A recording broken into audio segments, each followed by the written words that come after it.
आप मुझे बताएँ कि जो नफ्सियात का मसला है, नफ्सियाती इंसान तो नशा नहीं करता, नफ्सियात को कैसे हैंडल करते हैं? और नफ्सियात स्टार्ट जो है वो इंसान के ज़हनी दबाव, डिप्रेशन इन मामलात की वजह से होती है। डिप्रेशन का इलाज सिर्फ यही है कि माहौल चेंज करना। साइको पेशेंट कहना शुरू कर देते हैं, नफ्सियाती कहना शुरू कर देते हैं। अच्छा मैडम, एक शख्स है आजकल यूट्यूब के ऊपर आप देख रहे होंगे बहुत ही ज़्यादा वायरल है, यूनुस अमीन साहब ग्रैंड ऑपरेशन के नाम से जो है ना बहुत ज़्यादा मशहूर हैं अभी। उनके बारे में क्या कहेंगी कि वो जो काम कर रहे हैं वो सही काम है? पेशावर आदमियों को पकड़ लेते हैं, फिर गंजा करते हैं और एडी सेंटर भेज देते हैं। वो इलाज एडी सेंटर में सही हो रहा है उनका? उनके बारे में तो मैं आपको ये बात बताऊँ कि वो काम तो अच्छा कर रहे हैं लेकिन गलत तरीके से कर रहे हैं। अच्छा। नशा छुड़वाना या नशे वाले लोगों को पकड़ के इलाज कराना बहुत अच्छी बात है, नेकी का काम है, लेकिन उनका तरीक़ेकार गलत है। ग्रैंड ऑपरेशन करके शोर मचाते हुए जाते हैं, उनके पीछे आपने देखा होगा कि 20-25 तो बच्चे भागते हुए जा रहे होते हैं ऐसे कि जैसे कि पता नहीं किसको पकड़ने जा रहे हैं। अच्छा मैडम, मुझे ये बताएँ कि मुख्तलिफ़ किस्म के नशे होते हैं, तो सबसे खतरनाक नशा इस टाइम पे कौन-सा है? खतरनाक नशे की अगर मैं बात करूँ, ड्रग से हटकर जो इस वक़्त सबसे ज़्यादा खतरनाक नशा है वो है सोशल मीडिया का, और वो नॉन केमिकल एडिक्शन के अंदर आता है। मैं आपको एक बात और बताऊँ कि एक केमिकल एडिक्शन है और एक नॉन केमिकल एडिक्शन। तो केमिकल का तो हम इलाज कर सकते हैं लेकिन नॉन केमिकल का हम नहीं कर सकते। वैसे अगर हम कहें तो आइस का नशा सबसे ज़्यादा खतरनाक, क्रिस्टल का नशा सबसे ज़्यादा खतरनाक है। नशे सारे ही खतरनाक।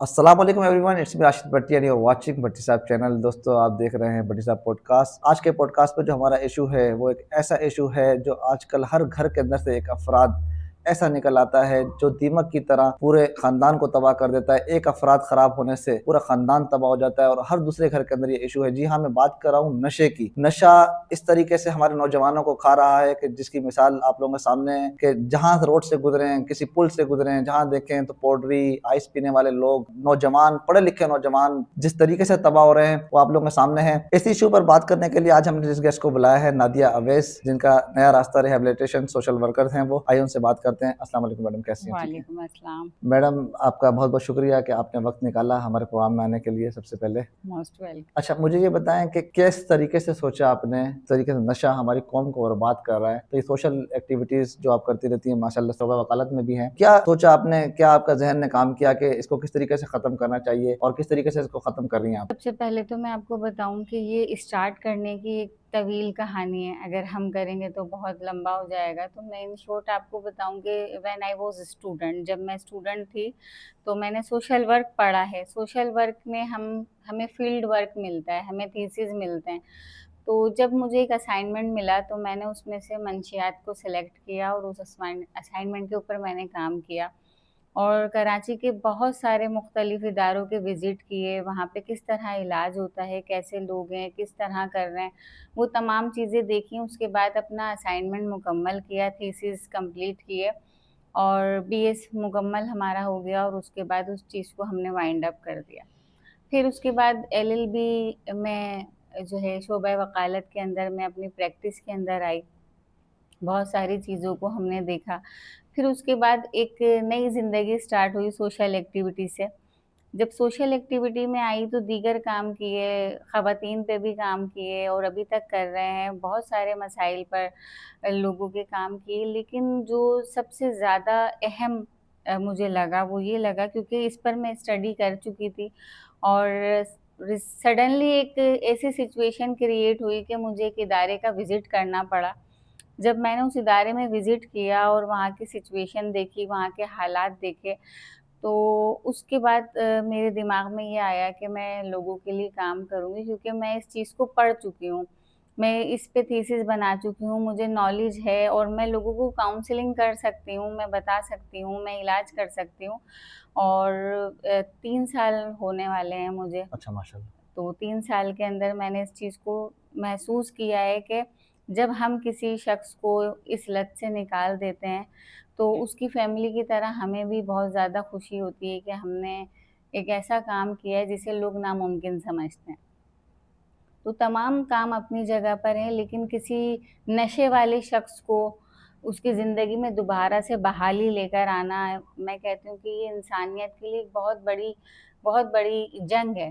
बिल्कुल। नशे और इंसान के दरमियान बहुत बड़ी जंग है और उस जंग के अंदर मैंने भी अपना एक छोटा-सा कदम रखा है कि इंशाल्लाह मैं भी इसके अंदर लोगों की खिदमत करूँ, मुझसे जितना हो सकता है मैं करूँ।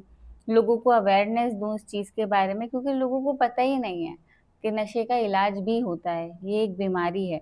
जिस तरह से तमाम बीमारियाँ हैं नज़ला, खाँसी, बुखार, डायबिटिक, कैंसर, टीबी हर चीज़ का इलाज होता है। इसी तरह से नशे का भी इलाज होता है। सही। नशा भी एक बीमारी है। हम इसे लत कहते हैं।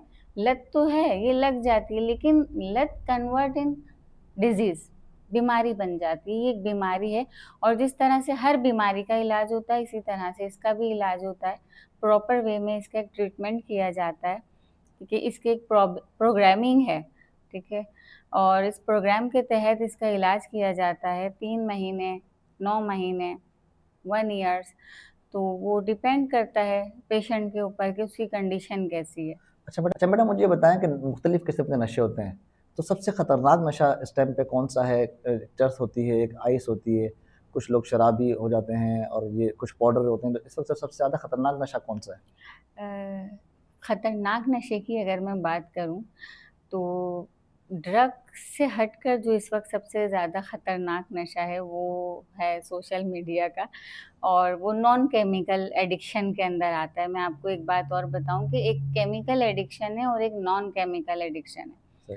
तो केमिकल का तो हम इलाज कर सकते हैं लेकिन नॉन नॉन के केमिकल का हम नहीं कर सकते। वैसे अगर हम कहें तो आइस का नशा सबसे ज़्यादा खतरनाक है, आइस का। क्रिस्टल का नशा सबसे ज़्यादा खतरनाक है। नशे सारे ही खतरनाक हैं लेकिन उसकी जो शुरुआत होती है वो तो बहुत एक हसीन तरीन शुरुआत होती है। लोगों को लगता है कि हम ज़िंदगी की सारी एन्जॉयमेंट कर रहे हैं, लेकिन आहिस्ता-आहिस्ता जब दिमाग से डिटॉक्स ख़त्म होता है और फिर वो इफ़ेक्ट करना शुरू करती हैं बॉडी पर, तो जो लोग आप देख रहे हैं रोड पे बोरे लेके घूम रहे होते हैं, जिन्हें हम बड़े ख़राब अल्फ़ाज़ों से आजकल यूज़ कर रहे हैं कि ये पोट्री, टोकन, तो मैं सबसे पहले तो इस चीज़ के ऊपर इख्तिलाफ़ करूँगी कि उन्हें इन अल्फ़ाज़ों से ना पुकारा जाए क्योंकि वो भी किसी के भाई, किसी के बेटे, किसी के बच्चे हैं। तो ये बहुत सारे नशे ऐसे हैं और वो अगर किसी वजह से उन चीज़ों में लग गए हैं, तो हमें चाहिए कि हम उन्हें मोटिवेट करें, उनकी काउंसलिंग करें, उनका इलाज करवाएँ, उन्हें इस लत से छुड़वाएँ, ना कि उनकी जो है एक फ़नी वीडियोज़ बनाएँ। मैंने बहुत सारे कॉलम्स लिखे हैं इसके ऊपर और मैं लिखती रहती हूँ सारी चीज़ें। मगर ये है कि आजकल लोग शॉर्टकट ढूँढते हैं कि हमें कोई ऐसा मैसेज मिल जाए जो 1 सेकंड के अंदर हम वायरल हो पढ़ जाए। लें, ठीक है? अगर हम कुछ लिख रहे हैं तो उन्हें लगता है कि हमारा टाइम वेस्ट हो रहा है। अच्छा हमें लिखने में भी टाइम लगता है लेकिन ये कि ये हमारी कोशिश है कि जिसे पढ़ने का शौक है वो पढ़ता भी है, जिन्हें देखने का शौक है वो देखता है, जिसे सुनने का स्टिल लोग रेडियो सुनते हैं। तो रेडियो आज तक लोग सुनते हैं, तो जिन्हें सुनने का शौक है वो सुनते हैं, तो किसी न किसी तरीके से पैगाम रसाई जो है होनी चाहिए। तो मैं लिखती भी हूँ इन चीज़ों पे और लास्ट टाइम भी मैंने लिखा था और आज भी मैं यही कहूँगी कि ना कि इनका मज़ाक बनाया जाए, इनके लिए काम किया जाए, इनका इलाज किया जाए, इन्हें ट्रीटमेंट दिया जाए ताकि वो भी एक नॉर्मल ज़िंदगी की तरफ वापस आएँ क्योंकि ये हमारे मुल्क की जनरेशन है। अच्छा मैडम, मुझे ये बताएँ कि ना नौजवान तबका आप देख रही होंगी कि ज़्यादा जो है ना वो ये मंशियात के अंदर लगा हुआ है। तो ये वजह क्या है? आखिरकार क्यों एक नौजवान इंसान जो है ना वो नशे की आदत में पड़ जाता है? क्या उसको डिप्रेशन का शिकार होता है? क्या मसले-मसाइल होते हैं उसके साथ? नौजवान यूथ तो समझे हमारी नस्ल तबाह करने की एक पॉलिसी है अच्छा। कि नौजवान जब अपने होशो-हवास में ही नहीं रहेंगे तो मुल्क की दिफ़ा के लिए काम कौन करेगा? ये एक बहुत बड़ी प्लानिंग के तहत कहा गया है कि मतलब नौजवान नस्ल को आप किसी की तबाह कर दें तो समझें वो मुल्क खुद ब खुद तबाह हो ऐसा जाता ही। है। तो ये एक पॉलिसी के तहत किया गया लेकिन जो रीज़न हम यहाँ पर बताएँ तो रीज़न बहुत सारी डिफरेंट चीज़ें हैं कि हमारी गुर्बत, बेरोज़गारी, घरेलू नाचाकियाँ, पढ़ने के बाद डिग्री लेने के बाद नौकरी नहीं है और लोगों के हालात ऐसे हो गए हैं आप ये देखें कि अगर हम बात करें तो मोहब्बत में नाकामी मतलब जो आप दीवार पे चॉकिंग पढ़ रहे होते हैं ना कि महबूब आपके कदमों में रोज़गार हासिल कर लें, बे औलाद को औलाद मिल जाएगी, मतलब वो सारी चीज़ें वो चीज़ें हैं जो ना होने वाली हैं। बिल्कुल। वो अल्लाह के हाथ में है, मगर हम अपने दिमाग में बना लेते हैं कि हम इस चीज़ को हासिल कर सकते हैं, और ला हासिल चीज़ को जब हासिल करने की कोशिश हम अपने दिमाग के अंदर रखते हैं, तो ज़ाहिर है हम डिप्रेशन का शिकार हो जाते हैं। न्यू जनरेशन हमारी मतलब अब ऐसी हो गई है कि सोशल मीडिया का दौर है, एक को देख के एक मतलब कॉपी करना, दूसरे कल्चर को अपनाना, और फिर उसके बाद जब हम उसको अपने आप को फुलफिल नहीं कर पाते, हम वो चीज़ें हासिल नहीं कर पाते, तो हम क्या करते हैं, डिप्रेशन में आ जाते हैं। हम अपनी ज़िंदगी से बिल्कुल अलग हो जाते हैं। मतलब आपने देखा है ना कि कभी मैं भी या आप भी डिप्रेशन में होते हैं, किसी टेंशन में होते हैं, तो सन्नाटा ढूँढते हैं कि कभी थोड़ी देर कोई बात ना करे, सुकून से बैठ जाएँ, रिलैक्स हो जाएँ। तो ये सारी चीज़ें पहले ऐसा होता था कि लोग कहते थे कि तस्बीह पढ़ लें, बिल्कुल। मस्जिद चले जाएँ, ठीक है, दुरूद शरीफ पढ़ लें, ये सारी चीज़ें हमें अब क्या होता है कि हम बाहर निकल गए, बाहर वही गैदरिंग अपनाई जिस गैदरिंग में लोग गलत काम कर रहे हैं। बहुत सारी चीज़ें जो है वो आपकी गलत गैदरिंग, सोहबत की वजह से भी होती हैं, जो स्कूल, कॉलेजेस, यूनिवर्सिटीज़ के अंदर देखें ये चीज़ें आम हो गई हैं। अब वेब की अगर आप बात करें तो लोग फैशन, शीशे को लोग फैशन में अपने कल्चर के अंदर जो है वो इंक्लूड करते जा रहे हैं, फैशन में लेकर आ रहे हैं। वरना पहले माँ-बाप अगर हाथ में कोई चीज़ देख लेते थे, और बड़ा मतलब जवान बच्चा भी ऐसा होता था कि सिगरेट पीता हुआ कहीं दिख गया तो घर में आके उसकी पिटाई होती थी। अब ऐसे बिल्कुल। बच्चा माँ-बाप के सामने वेब पी रहा है, और आपको मैं बताऊँ कि वेब के अंदर भी नशे आ गए हैं अब तो। और आपके सामने बैठ के मैं नशा कर रही हूँ या मेरे सामने बैठ के आप नशा कर रहे हैं, आप आइडेंटिफ़ाई नहीं कर सकते कि मैं नशा कर रही हूँ या सिंपली वेप ले रही हूँ या टिकटॉक बना रही हूँ या इसी ऐसी अ, फन कर रही हूँ। मतलब आप आइडेंटिफ़ाई नहीं कर ठीक सकते है। किसी भी चीज़ को। अच्छा मैडम, वेब की आपने बात की तो मुझे ये बताएँ कि वेब आजकल जो ना देखा जा रहा है कि कहते हैं कि जो ना सिगरेट छोड़ने के लिए वेब का इस्तेमाल करें। ये कहाँ तक मुफ़ीद है? सिगरेट तो देखिए निकोटीन है, तम्बाकू, और उसमें लिखा है वो भी होता है ना, तम्बाकू जी। नोशी जो है वो सेहत के लिए मुज़र है। तो तम्बाकू और सिगरेट की अगर हम बात करें तो वो निकोटीन बाज़ औक़ात किसी ट्रीटमेंट के लिए भी इस्तेमाल किया जाता है। पहले बीड़ी, जी, ठीक है, बिल्कुल। बीड़ी होती थी, फिर उसके बाद जो है वो आप सिगार, लोग फ़ैशन के तौर पे यूज़ करते थे। फिर जनरेशन ने उसको स्टाइल के तौर पे यूज़ करना शुरू कर दिया।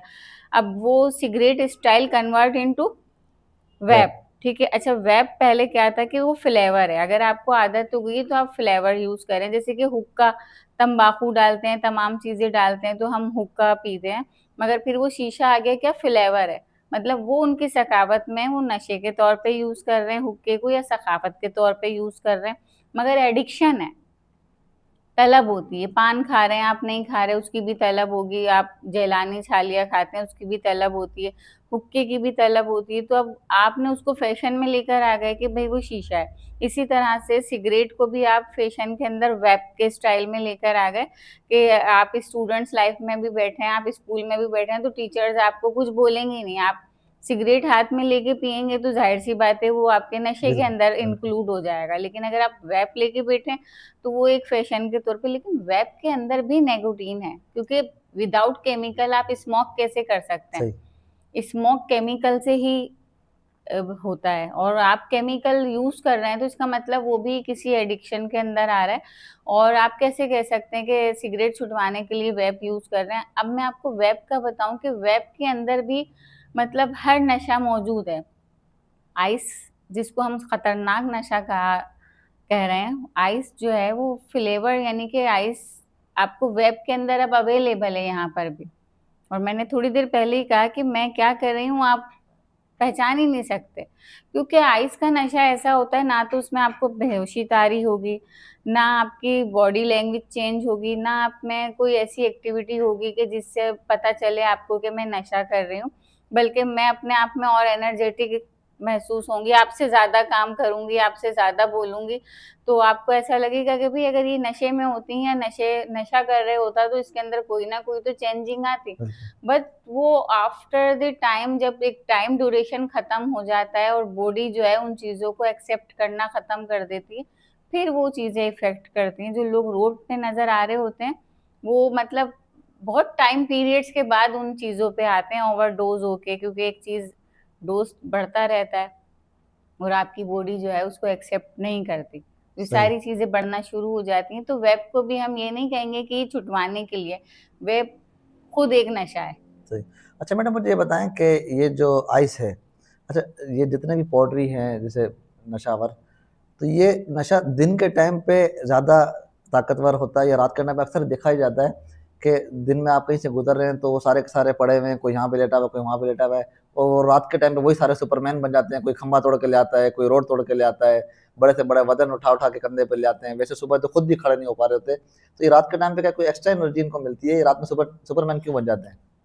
नहीं, कुछ लोग आपको दिन में भी सुपरमैन नज़र आएँगे। मैंने आपसे कहा ना कि ये वो लोग हैं जो ओवरडोज़ हो गए हैं, ठीक है? अब उन्हें ये पता है, देखिए मेंटालिटी डिपेंड करती है इन चीज़ों पे। अगर आपके पास कोई काम नहीं है, ठीक है, वैसे बोलना नहीं चाहिए मगर मैं आपको एक एग्ज़ाम्पल दूँ कि आपने देखा है कि पूरी रात जो है कुत्ते सड़कों पे जाग रहे होते हैं बिल्कुल, और पूरा दिन वो क्या कर रहे होते हैं? सो रहा सो रहे होते हैं। इसी तरीके से अब इन्हें पता है कि हमें जो खरीदो-फ़रोख्त करनी है वो भी हमारा मॉर्निंग टाइम है और जब सब कुछ बंद हो जाएगा जभी हमें अपना नशा भी करना है। मतलब जब सब सो जाएँगे तो हम जाग के लोगों की चोरी कर सकते हैं। तो बिल्कुल, मतलब उन्होंने अपने दिमाग को इस तरह से उनके अंदर एनर्जी दिन में और रात की बात नहीं है। बात ये है कि उन्होंने अपना ज़हन बनाया हुआ है कि जब सब सो जाएँगे जभी मैं जो है चोरी कर सकता हूँ, जभी मैं सारे मामलात कर सकता हूँ। सिर्फ़ ये हिरोइनची या नशावर लोगों की बात नहीं है, अगर प्रोफ़ेशनल चोर की बात भी करें, तो वो रात की वो भी रात में तारीख़ी में करेंगे। निकलता है। तो इसलिए वो हमें ऐसा लगता है कि वो रात में एनर्जेटिक हो गए, वो दिन में भी एनर्जेटिक होते हैं, लेकिन ये कि आइस का नशा ऐसा है कि इसमें आप जागते हैं, आपको नींद नहीं आती। आप 3-3 दिन जागते रहेंगे, आपको भूख नहीं लगेगी। आपको भूख की मतलब एहसास भी नहीं होगा कि आप भूखे हैं और आप बहुत काम करेंगे। तो इसलिए हम कहते हैं कि वो जहाज़ बन गए। जहाज़ से मुराद कि उसमें एक्स्ट्रा एनर्जी आ जाती बिल्कुल, है। उसका दिमाग एक्स्ट्रा काम करना शुरू हो जाता है। लेकिन जब वही दिमाग का डिटॉक्स खत्म हो जाता है ना, निकोटीन मतलब दिमाग खुश्क हो जाता है, तो फिर वही शख्स शक्की हो जाता है। एक चीज़ के पीछे लग जाता है, पागल हो जाता है। मतलब हम जैसे नॉर्मल लोगों से उनकी सलाहियत जो है सोचने की ज़्यादा, खत्म हो जाती है। पहले तो ज़्यादा होती है, फिर खत्म हो जाती फिर है। खत्म हो जाती है। तो फिर वो वही हरकतें कर रहे होते हैं जो उन्हें समझ में आती है और फिर जब वो उनके अंदर नशे की तोड़ होती है, जिसे तोड़ कहते हैं, जिसे तलब कहते हैं, तो जब वो ये सारी चीज़ें हो रही होती हैं तो ना फिर वो भाई देखते हैं, ना बहन देखते हैं, ना रिश्तेदार देखते हैं, उन्हें चोरी ये भी एहसास नहीं होता है कि मैं किसकी चीज़ चुरा रहा हूँ। अपने ही घर से चोरी स्टार्ट करते हैं जो कि मोहल्ले में, फिर रोड पर और फिर जाके शहरों के अंदर होती हैं। तो लोग उन्हें निकाल देते हैं घर से, यही मामलात हैं। ठीक है। अच्छा मैडम मुझे ये बताएँ कि गरीब तो नशा करता ही करता है, लेकिन आजकल देखा जा रहा है कि अमीर से अमीर तरीन भी लोग नशे में लग गए हैं। ख़ास तौर पे लेडीज़ जो ना गर्ल्स जो ना नौजवान लड़कियाँ नशे की लत में ऐसी लगी हुई हैं, यूनिवर्सिटीज़ के अंदर नशे मिल रहे होते हैं। तो इसकी रोकथाम कैसे कर सकते हैं? रोकथाम इसकी कोई है नहीं, हुकूमत कोई एक्शन नहीं ले रही इसके ऊपर, कोई एक्शन ले ले हुकूमत कि इसको बिकना अगर ये ख़त्म हो जाए, तो इसका कोई ऐसा निज़ाम नहीं है? अगर हम बिकना ख़त्म कराने की बात करते तो इतनी सारी चीज़ें जो दिन-ब-दिन नई इजादात हो रही हैं वो होएँ नहीं। सही है, सही। इजाद ही नहीं होना क्योंकि पहले कहा जाता था कि चरस, शराब ये नए-नए नशे तो अभी जो है इंट्रोड्यूस जी, हो रहे बिल्कुल। हैं और अगर हम पुरानी बात करें तो ये सारी चीज़ें थी और अगर इनको ख़त्म करना होता तो कहानी चर्च पर, अफ़ीम पर, खत्म हो हेरोइन जाती। पर ख़त्म हो चुकी होती। ये यहाँ तक नहीं आती कि अब तो उसे इतना इतना ज़्यादा बढ़ा दिया गया है कि आप हम ख़त्म करने की बात नहीं कर सकते। हम बात ये कर सकते हैं कि लोगों को अवेयरनेस देके उन्हें उससे रोक सकते हैं। ख़त्म करने की बात हम नहीं कर सकते क्योंकि ख़त्म वो चीज़ की जा सकती है जिसके बनाने में रुकावट आए। अच्छा यहाँ तो इम्प्लीमेंट हो रहा है ना, यहाँ तो नई से नई चीज़ आपको मुहैया की जा रही है। और अगर हम गर्ल्स की बात करें और अमीर तबके की बात करें तो अ, बियर से कहानी शुरू हुई। बिल्कुल, मॉडर्न अपने आप को साबित करने के लिए कि अगर आप किसी पार्टी में बात जा रहे हैं तो वहाँ पे आपको ड्रिंक करनी ज़रूरी है ताकि आप उस पार्टी का हिस्सा बनेंगे, बिल्कुल, ठीक है? तो वही के मतलब छोटे तबके के लोग बड़े तबके की बराबरी नहीं कर सकते बिल्कुल। और अपने आप को उनके बराबर बनाने के लिए आपको वो सारी चीज़ें अडॉप्ट करनी पड़ेंगी। और यूनिवर्सिटीज़ के अंदर तो चाहे छोटे घर का लड़का हो या बड़े घर का लड़का हो या लड़की हो, तो वो सारे इक्वल होते हैं। और वहाँ पे अब जो मैं आपको बताऊँ कि मेडिसिन्स आना शुरू हो गई हैं नशों की, तो क्या कि जो पढ़ाई का स्ट्रेस है, क्योंकि अब हम इतने मसरूफ़ हैं कि हमें किताबें खोलने का तो टाइम है ही नहीं। जब मैंने मास्टर्स किया, बीएस किया, तो हमने लाइब्रेरीज़ में जाके थीसिस बनाए, कंटेंट बनाए, मतलब 2-2, 250-250 रेफरेंसेस देने होते थे बुक के, और हमने पढ़ी और हमें बड़ी खुशी होती थी कि हमारी यूनिवर्सिटी के प्रोफेसर्स की लिखी हुई बुक्स, तो सोचते थे कि हम भी बुक्स लिखेंगे। बिल्कुल। मगर अब वो बुक्स का दौर ही खत्म हो गया ना, आपको हर चीज़ मोबाइल के अंदर प्रोवाइड हो गई। तो जब हम मोबाइल पढ़ने के लिए, मतलब मैं खुद अपनी बात करूँ कि कभी मैं कोई चीज़ सर्च करने के लिए अपने पर्सनल काम के लिए मोबाइल को ओपन करती हूँ, खोलती हूँ, तो किसी का मैसेज आया हुआ होता है, किसी की वीडियोज़, अच्छा हम उस चीज़ को भूल के उसमें लग जाते हैं। Convert into different site. अब हम वहाँ पर चले गए, अब मैं पढ़ाई भूल गई, मेरे एग्ज़ाम चल रहे हैं और मैं पढ़ ही नहीं पा रही, मेरा दिमाग दूसरी तरफ लगा है, तो मैं कैसे अपने एग्ज़ाम को पास करूँगी? तो अब यूनिवर्सिटीज़, स्टूडेंट्स लाइफ़ के अंदर ऐसी चीज़ हो गई है कि आप इस चीज़ को यूज़ करें, आप जागते रहेंगे, आपके पेपर क्लियर हो जाएँगे, क्योंकि नींद भी बहुत ज़रूरी है और आपको जागना भी बहुत ज़रूरी है, आपके लिए जो है फ्रेश होना भी बहुत ज़रूरी है। अगर आप पूरी रात गर्लफ्रेंड, बॉयफ्रेंड से बात कर रहे हैं, क्योंकि ये तो एक फैशन बन गया ना, बिल्कुल ऐसा ही। ठीक है, आप पूरी रात जाग रहे हैं, तो सुबह आप कैसे हो जाएँगे मॉर्निंग में? तो उसके लिए क्या कि आपके फ्रेंड ने आपको कह दिया भई ये यूज़ करें, फ्रेश रहोगे, देखो मैं भी फ्रेश रहता हूँ। तो क्या है कि हर इंसान अपनी सहूलत के लिए, वो सहूलत के लिए इस्तेमाल की जाती है, फिर जिसकी वजह से वो उनके लिए एक अज़ाब बन जाता है ज़िंदगी का। किसी नशेई लड़की या नशेई लड़के से आप इंटरव्यू लें, वो बताएगा कि अपनी ज़िंदगी में वो इस चीज़ से परेशान हो गया है। मेरे पास एक गर्ल्स आई थी आज से 2 साल पहले, जिनके 2 बच्चे थे और मतलब बिल्कुल यंग लड़की थी। आप देखें ऐसा लगेगा कि कॉलेज, यूनिवर्सिटी की लड़की, ड्रेसिंग से भी ऐसी कि आप सोच नहीं सकते कि वो नशे में। मगर क्या है कि वो 2 बच्चे छोड़कर, माँ-बाप छोड़कर किस गैदरिंग में रह रही थी जहाँ पे उन्हें ये सारी फैसिलिटीज़ मिल रही थी। क्योंकि ये अपनी दुनिया अलग बना लेते हैं और फिर इनकी सोच ये बन जाती है कि हम इस मुआशरे का हिस्सा हैं ही नहीं। उन्हें सही। पता होता है कि मुआशरा हमें एक्सेप्ट नहीं करेगा और हम इनसे अलग हो गए। तो इसलिए वो उन्हीं लोगों को ढूँढते हैं कि जो उनका साथ दें। मैं आप अपने जैसे लोगों को ढूँढूँगी, अपनी फ़ील्ड के लोगों को ढूँढूँगी। तो इसी तरह से कॉलेजेस, यूनिवर्सिटीज़ के अंदर भी ग्रुप्स बने हुए हैं। पढ़ने वाले बच्चे भी हैं, बिल्कुल। ना पढ़ने वाले बच्चे भी हैं, बदमाश किस्म के भी हैं, पार्टी लेवल के भी हैं, हर तरह के भी बच्चे आपको मतलब सिर्फ़ ये नहीं है कि जो नशा कर रहे हैं, अच्छे लोग भी हैं, वहीं से पढ़ के जो है बड़े-बड़े ओहदों पे लोग निकल रहे हैं, तो मुल्क से पढ़े-लिखे लोग भी, नौजवान निकल रहे हैं, वहीं पर से नशा करने वाले नौजवान भी जो है बढ़ते जा रहे हैं। सही। अच्छा मैडम, ये तो हो गई नशे की बात। अब इसकी रोकथाम के लिए क्या प्रोसेस है? जैसे आपने बताया कि आपका इदारा है नया रास्ता रिहैबिलिटेशन, तो उसके अंदर क्या किस तरीके से इनका इलाज किया जाता है? कितना टाइम लगता है? कितना पैसा लगता है? इसके बारे में ज़रा हमारे व्यूअर्स को बताएँ। टाइम ड्यूरेशन तो 90 डेज़ 90 डेज़। बेसिक, ठीक है, क्योंकि जब हमारे पास पेशेंट्स आता है, अगर बहुत ज़्यादा ख़राब कंडीशन में आया है, तो हम उसे 10 से 15 दिन जो है विथड्रॉल करते हैं। विथड्रॉल का पीरियड्स जो है वो लाज़मी हर इदारे के अंदर होता है और ये सारी चीज़ें वो समझ सकता है या वो बता सकता है जो इन चीज़ों पे काम कर रहा है, जो इन चीज़ों को देख रहा है। क्योंकि आजकल तो सोशल मीडिया पे बहुत सारी बातें हो रही हैं, इसको पकड़ के इंटरव्यू लिया, उसको पकड़ के एडी में भेज दिया मामला, ये हल नहीं है। हल ये है कि इसका एक प्रॉपर ट्रीटमेंट होता है, जैसे मैंने फर्स्ट में कहा कि ये एक बीमारी है, इसका इलाज होता है। जैसे आपने देखा ना कि एक सीरियस पेशेंट है, हम उसे पहले आईसीयू में शिफ्ट करते हैं इमरजेंसी में, फिर उसके बाद हम उसे वार्ड में लेकर आते हैं, फिर जनरल वार्ड में लेकर आते हैं। इसी तरीके से जो है रिहैबिलिटेशन सेंटर के भी एक प्रोसेस है।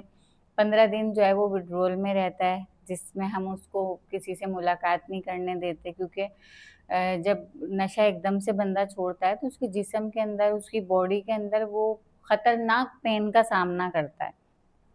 बहुत खतरनाक सिचुएशन होती है। वो ऐसी सिचुएशन होती है कि अगर हम उसके हाथ में कुछ दे दें, या तो वो हमें मार दे या वो अपने आप को मार दे। और अच्छा। ऐसे बहुत सारे वाक़यात हो चुके हैं कि लोग ऊपर से कूद जाते हैं, अपने आप को मार लेते हैं, बाहर निकलने के लिए अपने ऊपर गरम चीज़ें डाल लेते हैं, अपनी बॉडी पे कट लगा लेते हैं।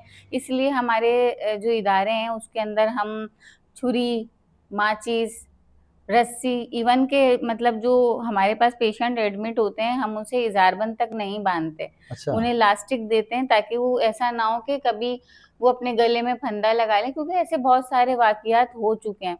तो ये 15 दिन के बाद जब वो थोड़ा-सा अपने होशो-हवास में आते हैं, तो फिर उसे हम दूसरे डिपार्टमेंट शिफ्ट करते हैं, फिर जहाँ पे वो लोगों के साथ रहते हैं।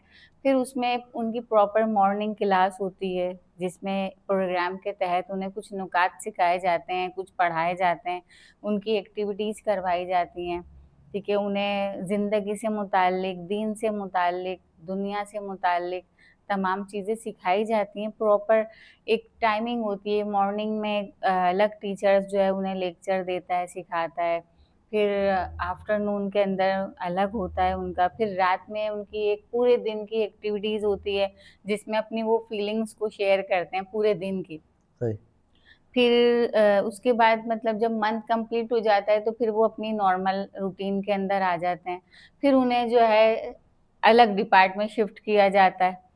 अच्छा, 15 दिन के बाद ये अपनी फैमिली से मिलने दिया जाता है उन्हें? 15 दिन बाद उनकी मुलाकात की जाती है। तो 15 दिन के अंदर वो इतना यानी कि हो जाते हैं कि फिर वो कुछ ऐसा काम नहीं करते नहीं, कि 15 खतरा दिन, वाला? लेकिन मैं आपको एक बात बताऊँ कि जो नशे का मरीज़ होता है ना, वो बहुत चालाक होता है। वो हमें उस वक़्त तो ऐसा लगता है कि बिल्कुल ठीक है, लेकिन ये कि हम इलाज करते हैं, हम ट्रीटमेंट करते हैं, तो हमें पता होता है कि ये कितना सच बोल रहा है, कितना झूठ बोल रहा है। तो वो 15 दिन बाद तो अपनी फैमिली से कहता है, मैं बिल्कुल ठीक हो गया हूँ, मुझे ले चलें। मगर बस वो फिर 3 महीने बाद भी जाके वही हरकत करता है। उसका रीज़न ये है कि फैमिली की काउंसलिंग नहीं हुई हुई होती। सही। नशे के मरीज़ के इलाज के साथ-साथ उनकी फैमिली को भी जो है ज़रूरत है इन चीज़ों की, कि वो इन चीज़ों, अगर किसी के घर में, किसी की फैमिली में कोई शख्स इस चीज़ में लग गया है, तो वो अगर उसे एडमिट कराते हैं इलाज के लिए, तो उनकी फैमिली में एक शख्स को ज़रूर चाहिए कि वो ये सारी चीज़ें सीखे, कि जब वो वहाँ से बाहर आए, तो उसके साथ किस तरह से रहा जाए। उस तरह से, क्योंकि जब इलाज के बाद बंदा बाहर आता है ना, तो उसे कहा जाता है कि ये फिर उन्हीं चक्करों में लग जाएगा, फिर वही काम करेगा, तो उसके दिमाग को पहले से ही बना दिया जाता है कि ये बाहर जाके यही काम करेगा। ना कि हम उसको ये समझाते हैं कि नहीं भई, अब आप छोड़कर आ गए हैं, तो अब आप ज़िंदगी में दोबारा से वैसे ही रहेंगे। कुछ मुआशरा उसे ताने देता है, तो वो मतलब उन्हें तो बहाना चाहिए ना किसी भी चीज़ का। आपको बहाना मिला नहीं और आप नशे की तरफ गए नहीं, क्योंकि ये एक बहाना होता है नशा। मैडम, 90 दिन के प्रोसेस के बाद आप क्या समझती हैं कि वो बिल्कुल 100% सेहतयाब नहीं होता?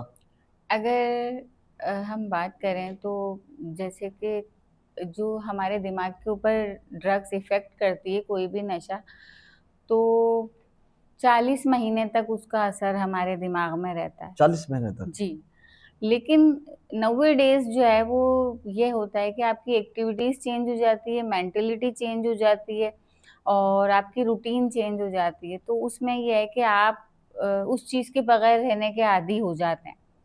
सही। मगर आपके दिमाग में ये चीज़ें चलती रहती हैं कि मेरे साथ अगर किसी ने भी मिसबिहेव किया, तो मैं जाके यही काम करूँ। या तो आप ब्लैकमेल करते हैं, या अपने तौर पे इस चीज़ की सोच रख लेते हैं कि मैं, अगर मुझे नींद नहीं आ रही, तो मुझे नींद की गोली से ही नींद आएगी, अदरवाइज़ नहीं आएगी। सोच है ना इंसान जी, की। बिल्कुल। तो 90 डेज़ क्या, मैंने ऐसे पेशेंट भी देखे हैं जो 5 दिन के अंदर ठीक हो गए और ज़िंदगी में कभी उन्होंने नशा करा ही नहीं। वो डोज़ कम लेते होंगे ना वो? ओवरडोज़ ओवरडोज़ लोग भी, क्योंकि ओवरडोज़ पेशेंट भी 5 दिन में ठीक हो पा जाते हैं। ऐसे भी देखे हैं। और मैंने ऐसे भी देखे हैं कि जो 20-20 साल हो गए हैं, पूरी लाइफ़ उन्होंने इदारों में ही गुज़ार दी है। हमारे पास भी ऐसे कुछ लोग हैं, मतलब जो बाहर निकलते हैं फिर उसी हरकत में, और इदारे में वो ऐसे रहते हैं कि उनसे अच्छा कोई है ही नहीं। तो काउंसलिंग फैमिली की भी बहुत ज़रूरी है। उनकी गैदरिंग जो है वो सबसे पहले चेंज करनी बहुत ज़रूरी है, क्योंकि यहाँ हमने उसको ठीक करके भेज दिया और बाहर जाके दोबारा वो उसी माहौल के अंदर है, तो फिर उसके 90 डेज़ भी ज़ाया जाएँगे। अच्छा, मुझे ये बताया कि 90 दिन के अंदर कितने खर्चात आ जाते हैं? कि अगर कोई आपके पास एडमिट कराना चाहे अपने पेशेंट को, तो कितना अमाउंट उसको देना पड़ेगा? अमाउंट की अगर हम बात करें तो हम 20 से 25 हज़ार रुपये एक पेशेंट की अमाउंट लेते हैं, क्योंकि ये कॉस्ट सिर्फ वो कॉस्ट है जो उनके 3 टाइम के खाने पे खर्च होती है, क्योंकि हम प्राइवेटली काम कर रहे हैं, हमें कोई गवर्नमेंट सपोर्ट नहीं कर रही और हमें कोई ऐसी ऑर्गेनाइजेशन सपोर्ट नहीं कर रही, ना हमारे पास फ्री ऑफ कॉस्ट कोई चीज़ आती है, तो हमें हर चीज़ खुद परचेज करनी पड़ती है। और मैं आपको एक बात और बताऊं कि हम मेडिसिन से इलाज नहीं करते। अच्छा। अच्छा, जो सिर्फ शुरू के 1 वीक होते हैं जिसमें उनको पेन हो रहा होता है, तो हम पेन किलर या ऐसी कोई मेडिसिन उनको देते हैं। अदरवाइज जो उनके टेस्ट होते हैं, पेशेंट्स के जो टेस्ट होते हैं, मतलब बेसिक टेस्ट होते हैं, बाद में जो रूटीन टेस्ट होते हैं, ठीक है, बाकायदा साइकेट्रिस्ट जो है उनका इंटरव्यू लेता है, उनका सेशन लेता है, ये तमाम चीज़ें इस इलाज का हिस्सा होती हैं और फिर वो पेएबल चीज़ें होती हैं, उसे हम पे करते हैं। तो नॉर्मली भी एक्सपेंस जो है 15 से 18 हज़ार रुपये के खाने पे, सिर्फ खाने पे आता है, ठीक ये है। 1 फिर मंथ की बात कर रहे हैं या पूरे 3 मंथ का पीरियड? 1 मंथ की अच्छा, बात कर मंथ। रही हूँ मैं। ठीक। 3 मंथ में आप कैसे कवर जी। करेंगे? देखिए 3 मंथ में तो बहुत सारे ऐसे इदारे हैं जो हम कहते हैं कि गवर्नमेंट चला रही है, फ्री ऑफ कॉस्ट है, लेकिन वो भी फ्री ऑफ कॉस्ट नहीं है। सही। वहाँ पर भी आपको कुछ ना कुछ पे करना पड़ता है, लेकिन अगर आप अपने पेशेंट से मिलने जा रहे हैं, तो उसके लिए खाना-पीना क्यों लेकर जाते हैं? क्योंकि वहाँ पे वो सिर्फ़ वही चीज़ प्रोवाइड कर सकते हैं जितने वो अफ़ोर्ड कर सकते हैं। इसी तरीके से हमारे पास ऐसे पेशेंट भी आते हैं जिनकी फ़ैमिली जो है अच्छी होती है, अफ़ोर्ड कर सकती है, तो वो कहते हैं कि भई हमारे घर का अफ़राद जो खाने को माँगे आप दें, हम अलग से पे करेंगे, और वो अफ़ोर्ड कर सकते हैं। तो उस तरीके से हमने जो है प्राइवेट रूम्स भी बनाए हैं, सेपरेट रूम भी बनाए हुए हैं कि वो कुछ ऐसी फैमिली के लोग भी होते हैं जो कहते हैं कि भई हम अलग रूम में रहेंगे, हमारे घर के बच्चे को अलग रूम में रखें, सबके साथ ना रखें, उनकी वो पे करते हैं, तो उनकी एक अलग चार्जेज़ होती है, वो एक अलग सिस्टम है। लेकिन जो नॉर्मली है वो 18 से 20 हज़ार, 25 हज़ार एक पर्सन के ऊपर खर्च होता है, जिसमें मेडिसिन, टेस्ट और उन मतलब जो हम एक्सपेंस कर रहे हैं इदारा चलाने के लिए, क्योंकि हमें तो कोई ना फंड दे रहा है, ना हमें कोई सपोर्ट कर रहा है, तो हम अपने तौर पे ही सारे मामलात कर रहे हैं। तो अगर कोई इसे बिज़नेस कहे कि ये बिज़नेस है, तो बिज़नेस होता तो आज जो है बड़े कामयाबी में बिल्कुल। होते ये इदारे। लेकिन ये कि वही है कि सिस्टम का हिस्सा है, हम इसको बिकवाना तो ख़त्म नहीं कर सकते, लेकिन अपने तौर पे इसका इलाज करने की कोशिश कर रहे हैं।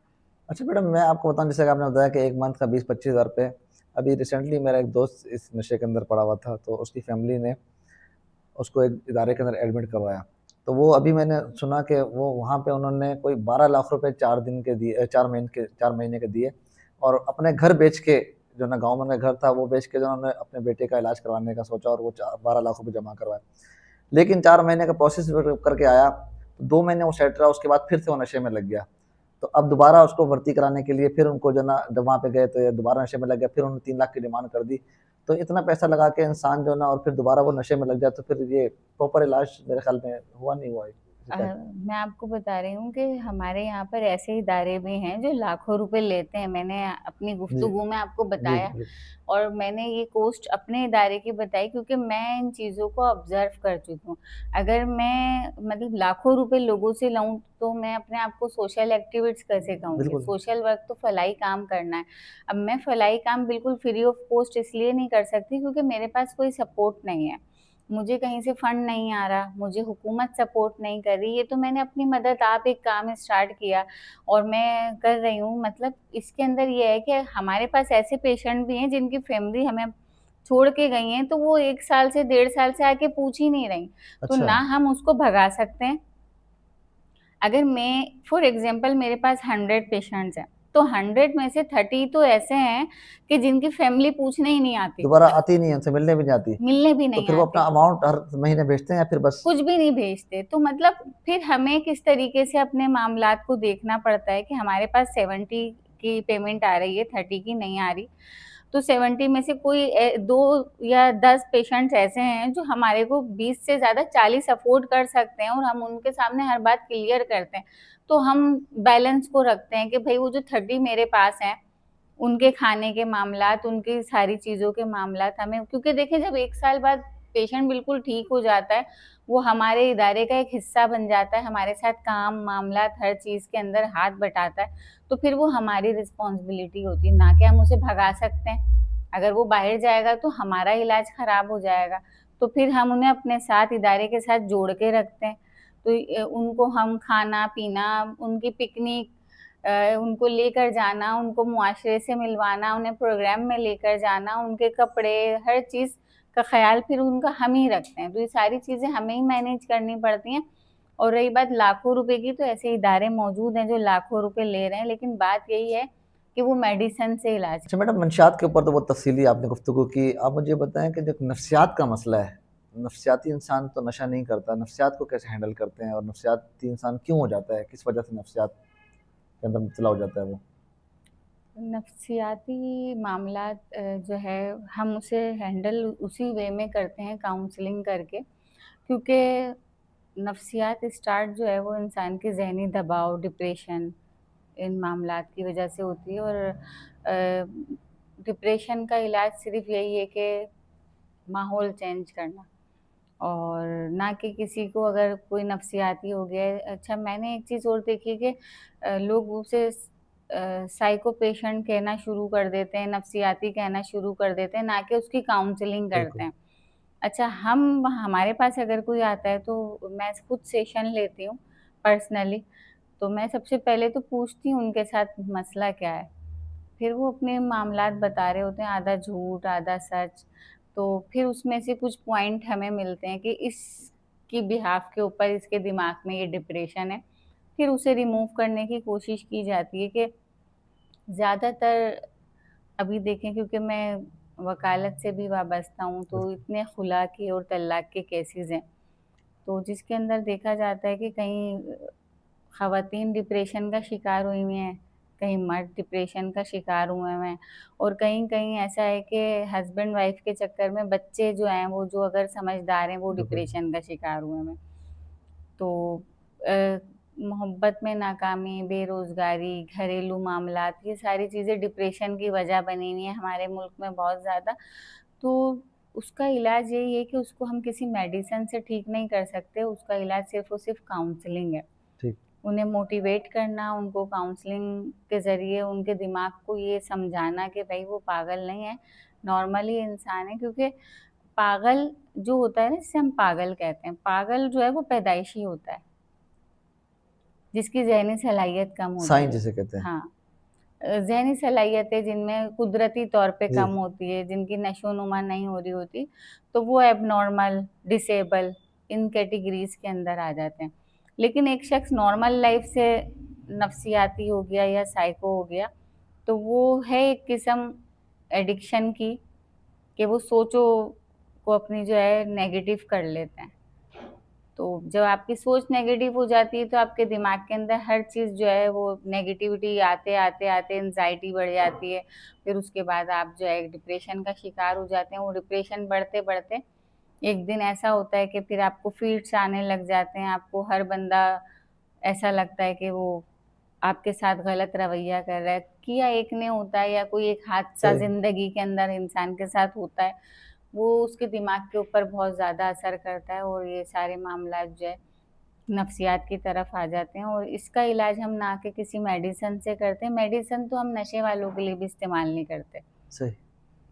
क्योंकि जैसे आपने कहा कि लाखों रुपए जो ले रहे हैं और फिर 4 महीने बाद जाके दोबारा से वो इलाज के लिए ज़रूरत पड़ गई या नशे में लग गए, क्योंकि अगर मैं उसे नींद की गोली देती हूँ और नींद की गोली के बाद वो दोबारा से जो है अपने घर जाता है, तो वो नींद की गोली का आदी हो जाएगा। सही। हमारी कोशिश ये रहती है कि हम मेडिसिन से दूर रखें पेशेंट को। अच्छा मैडम, एक शख्स है आजकल यूट्यूब के ऊपर आप देख रहे होंगे बहुत ही ज़्यादा वायरल है, यूनुस अमीन साहब ग्रैंड ऑपरेशन के नाम से जो है ना बहुत ज़्यादा मशहूर हैं। वीडियो जहाँ देखें, जो मोबाइल पे खोलें तो आ रहा होता है ग्रैंड ऑपरेशन, बहुत सारी मीम्स बन रही हैं, बहुत सारा जो है ना उनके ऊपर जो है ना यूट्यूबर आजकल अपने पॉडकास्टों में बुला रहे हैं। तो उनके बारे में क्या कहेंगी कि वो जो काम कर रहे हैं वो सही काम है कि वो वही नशावर आदमियों को पकड़ लेते हैं, फिर गंजा करते हैं और एडी सेंटर भेज देते हैं, वो इलाज एडी सेंटर में सही हो रहा है उनका? वो उनके बारे में क्या कहना चाहेंगी? उनके बारे में तो मैं आपको ये बात बताऊँ कि वो काम तो अच्छा कर रहे हैं लेकिन गलत तरीके से कर रहे हैं। अच्छा। नशा छुड़वाना या नशे वाले लोगों को पकड़ के इलाज कराना बहुत अच्छी बात है, नेकी का काम है, लेकिन उनका तरीक़ेकार गलत है। क्योंकि देखिए जिस तरह से वो ग्रैंड ऑपरेशन करके शोर मचाते हुए जाते हैं, उनके पीछे आपने देखा होगा कि 20-25 तो बच्चे भागते हुए जा रहे होते हैं ऐसा कि ही। जैसे कि पता नहीं किसको पकड़ने जा रहे हैं।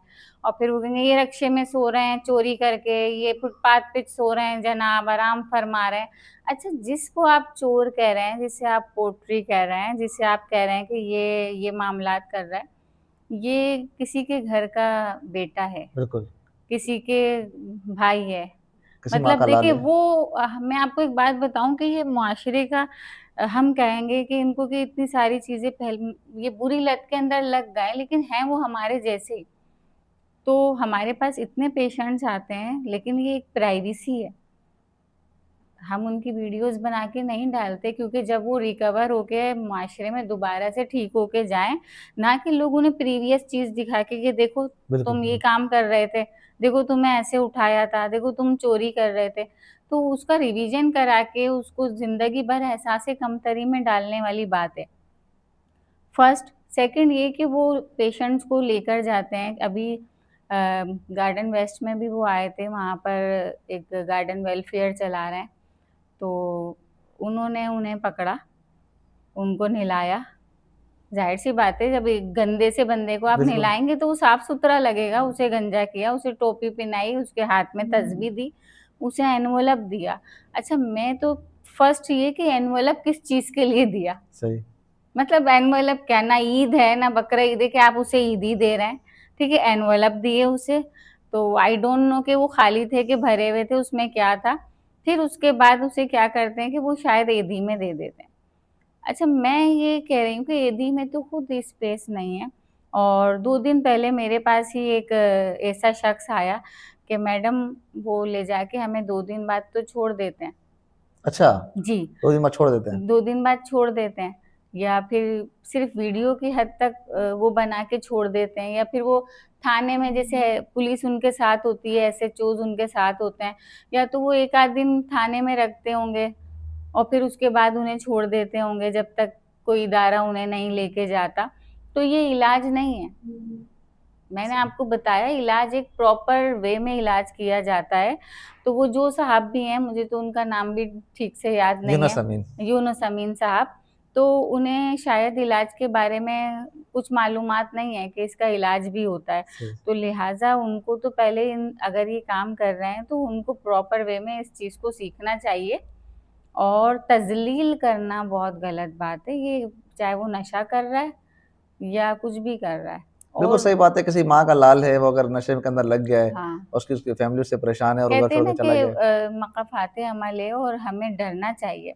अगर जब भी हम किसी को बुरे हाल में देखें, अल्लाह से तौबा करें कि अल्लाह ना करे कि कभी हमारी फैमिली में से हम पे ऐसा वक़्त आए, तो वो भी अगर किसी की वीडियोज़ बन रही, किसी ना किसी का तो बच्चा, बिल्कुल। भाई, बाप होगा ना, फिर बाद में अगर उसकी फैमिली तक वो जाती है कि भई आपके बेटे के साथ, आपके भाई के साथ ये मामलात हुए और बड़ी फ़नी क्लिप्स बन रहे हैं कि लो अरे बिल्कुल। भई तुम इस हुलिया में बाहर नहीं जाना, वो पकड़ कर ले बिल्कुल, जाएँगे, बिल्कुल। ये सारे मामलात हो रहे हैं। तो काम वो अच्छा कर रहे हैं लेकिन तरीक़ेकार गलत है।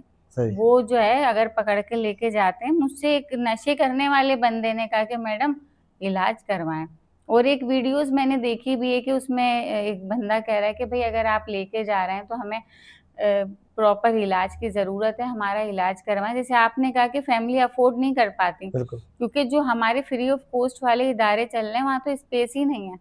सही, बिल्कुल।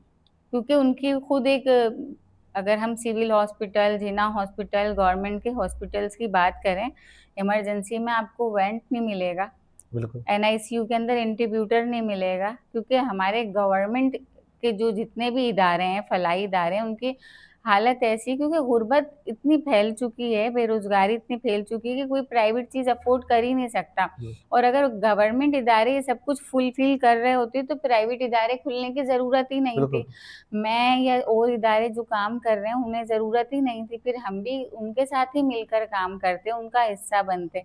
क्यों हमने ये कदम उठाया कि हम अपने इदारे खोलें और लोगों को एडमिट करें। तो अब जो 20,000 और 15,000 भी अफ़ोर्ड नहीं कर सकते और जैसे कि घर वाले भी एक वक़्त आके तंग आ जाते हैं, तो फिर वो छोड़ देते हैं उनके हाल पे। ये वो लोग हैं, जिनके घर वालों ने उनके हाल पर छोड़ दिया है और अब वो इलाज भी अफ़ोर्ड नहीं करा सकते। और मैं आपको हकीकत बता रही हूँ, आप जाके उनसे पूछें, वो कहेंगे कि हमें इलाज करवाएँ, बिल्कुल। हमें इलाज की ज़रूरत है। तो इन साहब को भी चाहिए कि उनका प्रॉपर इलाज करवाएँ, ना कि उन्हें सिर्फ़ नहला के गंजा करके छोड़ दें, इससे कोई फ़ायदा नहीं होने वाला। इससे तो और मतलब वो बाद में आके ख़ार निकालेंगे कि आज तो मैंने एक लाइट चुराई थी, वापस आके पूरी गली की चुरा के ले बिल्कुल, बिल्कुल, जाऊँगा। आपने देखा होगा कि बहुत सारे जो ना नशावर इंसान भी जो ना अभी टिकटॉकों पे आने लगे हैं कि ग्रैंड ऑपरेशन तुझे छोड़ूँगा नहीं, ग्रैंड ऑपरेशन तो बिल्कुल इस तरीके के मामलात चल रहे हैं। अच्छा मैडम हमारे व्यूअर्स को जो ना अपने इदारे की जो ना नया रास्ता रिहैबिलिटेशन की जो ना वो ब्रांचेज़ बता दें कि कहाँ-कहाँ पर हैं ताकि अगर किसी ने आपसे राब्ता करना है तो आपसे राब्ता कर लें? जी, हमारा एक इदारा जो है वो नेवल में है और एक जो है औरंगी टाउन 10 नंबर पर है और इंशाल्लाह एक बहुत जल्द गार्डन वेस्ट के अंदर भी हमारा ओपन होने वाला है। और जो है जिसको भी राब्ता करना है, मेरा फ़ेसबुक पर, यूट्यूब पे पेज है नया रास्ता रिहैबिलिटेशन के नाम से और उस पे हमारा नंबर भी मौजूद है, वो हमसे राब्ता कर सकता है। क्या मैसेज देना चाहेंगी आखिर में हमारे व्यूअर्स को कि जो मंशियात से रोकने के लिए सही एक फैसला जो फैमिली को करना चाहिए? मेरा लोगों को यही मैसेज है कि हमें चाहिए कि अगर हमारे घर के बच्चे या बुज़ुर्ग या कोई भी इन चीज़ों के अंदर लग गया है तो इलाज के साथ-साथ उसकी काउंसलिंग बहुत ज़रूरी है और अगर वो ठीक होना चाहता है तो हम उसको मोटिवेट करें, उसका साथ दें, ना कि उसको ठीक होने के बाद बार-बार तानाकशी करें कि तुम ठीक नहीं होगे, तुम सुधरोगे नहीं। हमें उनका साथ देना चाहिए और मैं तो हमेशा से एक ही बात कहती हूँ कि हमारा अज़्म मंशियात से पाक पाकिस्तान। तो नाज़रीन देखा आपने ये थी हमारे साथ नादिया अहमद मैडम और इन्होंने बहुत तफ़सीली गुफ्तगू की जो आजकल जो सबसे बड़ा इशू चल रहा है हर फैमिली के अंदर, हर ख़ानदान के अंदर जो ना आजकल हर ख़ानदान का जो मसला है कि जो नौजवान नस्ल जो है ना वो ये मंशियात के ऊपर लग जाती है, इसके बारे में कि इसकी रोकथाम कैसे हो सकती है और इनका अपना इदारा था और अगर आपके घर में, आपके ख़ानदान में कोई ऐसा शख़्स है जो नशावर में लगा हुआ है तो वो बिल्कुल इनसे राब्ता करें ताकि वो बिल्कुल सेहतयाब हो सके। इसी तरीके की मज़ेदार वीडियो देखने के लिए हमारे चैनल को करें सब्सक्राइब, लाइक करें, कमेंट्स करें। इंशाल्लाह मिलते हैं नेक्स्ट वीडियो में नेक्स्ट गेस्ट के साथ। अल्लाह हाफ़िज़।